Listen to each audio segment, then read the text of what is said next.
Good evening, Southeast Texas, and thank you for joining us.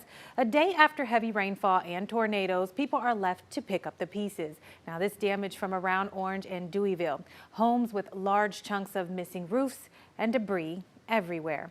Yesterday, Orange County Judge John Gauthier announced a disaster declaration for Orange County. And the American Red Cross was in Orange to shelter those whose homes were severely damaged. Tonight, county officials are trying to find out how widespread that damage is. 12 News reporter Dominique Lay is with us live from Orange with the latest. Dom? Letitia, I was out with Orange County Emergency Management as they surveyed the damages on Old Pivotal Road. And the houses here, some of them are just, there was several things that were wrong with them. And one man told me that the tornado went right by his house.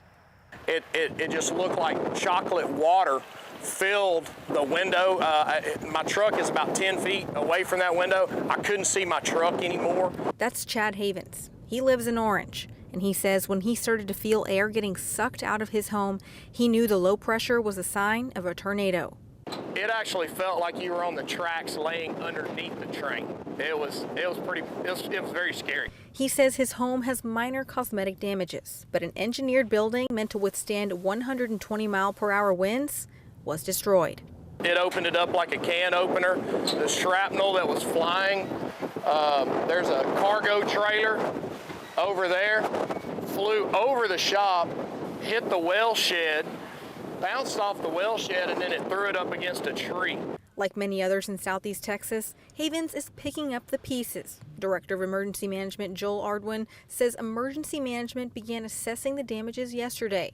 Today, they're using drones to track the path of the storm. We actually be able to map it and see the actual path of where the storm went and the damage that occurred on both sides of it and the wind velocities that hit. There's a lot of things that go into it. He says they're following that path and going door to door to find people whose homes are damaged to qualify them for low-interest loans. But how can you qualify? They can log in to this iStat form and self-report their own damage as well. That will be a huge help in identifying all the folks that did receive damage from the storm. Havens contacted his insurance company, and they're going to help out with the damages. It's all stuff.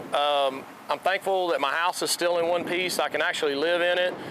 I'm just thankful that nobody was hurt. Ardwin reminds people to be careful when you're clearing that debris from your yards, and he also asks for you to fill out that iStat form if you did have destruction to your property. In Orange, Dominique Lay, 12 News.